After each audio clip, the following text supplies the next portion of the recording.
कितना प्यारा है चेहरा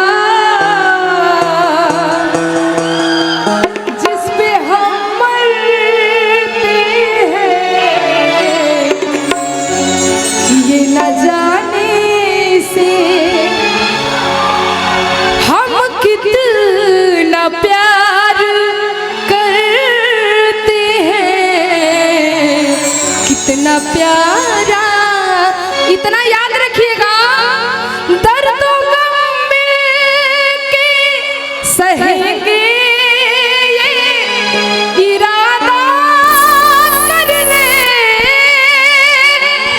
हम न बिछड़ेंगे कभी, आओ ये वादा कर ले, हम बिछड़ जान के भी डरते हैं, कितना प्यारा। लेकिन ये गाए हैं मेरे बारे में, तो मैं इनके लिए बात बोलूंगी कि हमारो पलामो हो जा, अरे पुरियानु हो, कि हमारो ई दोस्तवा हो जा, पुरियानु हो, कि हमारो जी लगाओ हमरो कोलू जी गाना में शूटिंग नहीं के करो कि हमरो कोलू जी भोजा पुरियान हो, कि बड़ा नीक लागेला, त बड़ा नीक लागेला।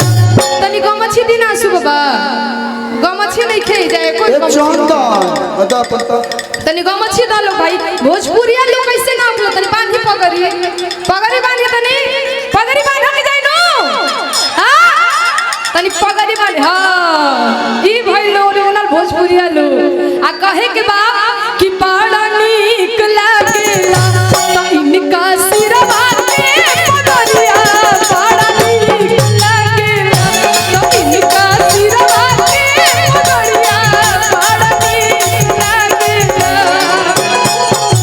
हमारो पलामो हो जा पुरियान हो, कि हमारो पलामो हो जा पुरियान हो, बड़ा नीक लागेला, बड़ा नीक लागेला, इनका कन्हवा के लौरिया बड़ा नीक लागेला, इनका कन्हवा के लौरिया बड़ा नीक लागेला।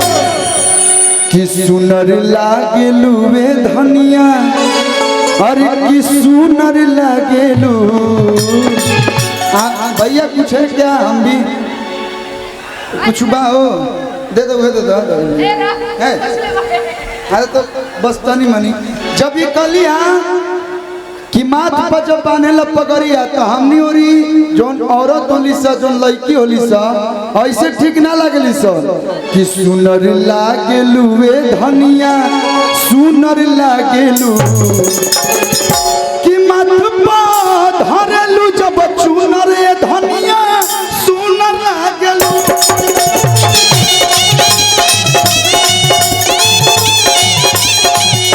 तो माथ पर धरेलू जब चुनर धनिया, सुनर लागेलू।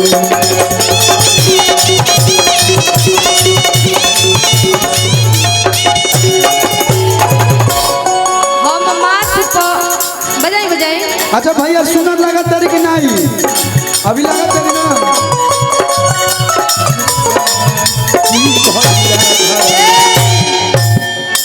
यहाँ के गीत हो कैसे बा कि सुनर लागेलू ए धनिया, सुनर लागेलू। सुना ये आपके लिए कि जब गायत्री में देखाव सुनर लागेलू, धरलू जब सुनर धनिया, सुनर लागेलू। लेकिन हम इधर रौरा खातिर एगो बात कहब कैसे